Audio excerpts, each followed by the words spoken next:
Hello students, I am Anurag Rai. In this video, I am going to explain the first chapter from your poetry, English Literature, Hornbills, class 11th NCERT. So the first chapter from your poetry section means the first poem is A Photograph, written by Shirley Towson. So here I am going to explain the whole poem in line by line explanation, and I am going to translate the poem from English to Hindi. So the poem starts from here. Poetess कहती है, The cardboard shows me how it was when the two girl cousins went paddling, each one holding one of my mother's hands. And she, the big girl, some 12 years or so. लेखिका कहती है कि एक cardboard होता है जिस पर मोटा गत्ते का बना हुआ, जिस पर फ़ोटो पेस्ट करके चिपकाया होता है, फ़ोटो फ्रेम बनाई होती है, तो वो कार्डबोर्ड जिस पर फ़ोटो चिपकाया गया है, ये मुझे दर्शाता है कि कैसे जब दो चचेरी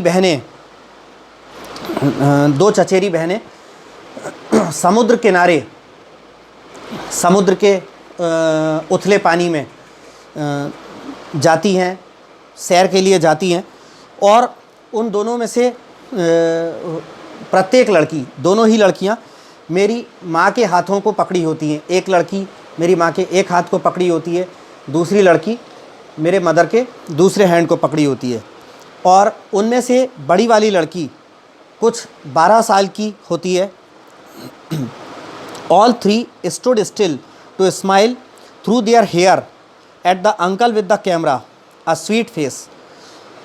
कहती हैं कि वो तीनों स्थिर खड़े रहती हैं और हवा के झोंकों से उनकी जो बालों की लटें उनके माथे पर, उनकी आँखों के सामने आ गई हैं, उन बालों में से होकर, वो जो बालों की लटें आँखों के सामने आ गई हैं, उन लटों में से, उन बालों में से होकर सामने मेरे अंकल जो कि कैमरा लिए खड़े हुए हैं, उनको मुस्कुराते हुए देखती हैं एक मधुर चेहरे के साथ। अगले स्टेंजा में कवियत्री कहती है, my mother's that was before I was born. कहती है कि ये मेरी माँ का फ़ोटो तब का था जब मैं पैदा नहीं हुई थी, मेरे पैदा होने से पहले का फ़ोटो था। And the sea which appears to have changed less washed their terribly transient feet.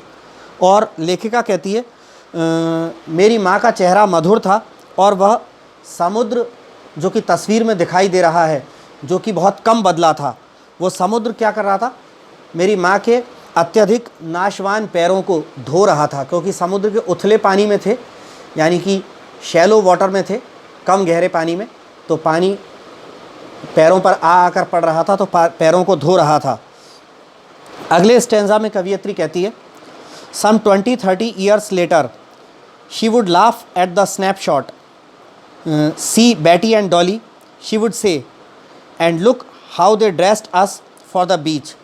लेखिका कहती है कि कुछ 20-30 साल बाद माँ उस चित्र को देखकर हंसेंगी और कहेंगी कि देखो बेटी और डॉली किस प्रकार हमें बीच पर ले जाने के लिए हमें कैसे कपड़े पहनाए थे। The C holiday was her past, mine is her laughter. तो लेखिका कहती है कि समुद्र तट पर बिताई हुई छुट्टियां अब जो हैं भूतकाल बन चुकी थीं, और मेरी माँ की वह हंसी, और लेखिका कहती है कि मेरी माँ की वो हंसी मेरे लिए भूतकाल बन चुकी थी। आगे कहती है, both wry with the laboured ease of loss. लेखिका कहती है कि सच तो ये है कि दोनों ही अपने अपने नुकसान को आसान तरीके से सहन करने का कष्ट उठा रहे हैं।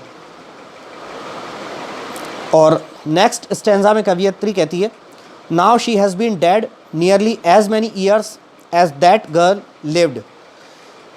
लेखिका कहती है कि अब मेरी माँ को मरे हुए लगभग उतने ही साल हो चुके हैं जितने साल ये फ़ोटो में दिखाई गई लड़की जीवित थी, उतने साल लगभग मेरी माँ को मरे हुए हो गए हैं। And of this circumstance there is nothing to say at all. और कहती है कि और इस परिस्थिति के, यानी कि मेरी माँ के मरने वाली इस परिस्थिति के लिए वर्णन करने के लिए कुछ भी नहीं है। इट्स साइलेंस साइलेंसेस, लेखक कहती है कि वर्णन करने को कुछ भी नहीं है, उसकी शांति जो है वो शांत रहती है। तो ये लेखिका ने एक छोटी सी पोयम लिखी है जिसका नाम है a photograph.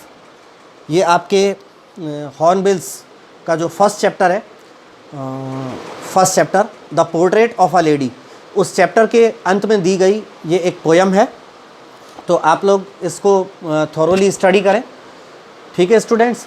And if you like my videos please subscribe my channel Anurag Rai English tutor if you haven't subscribed it so far. See you in my next video.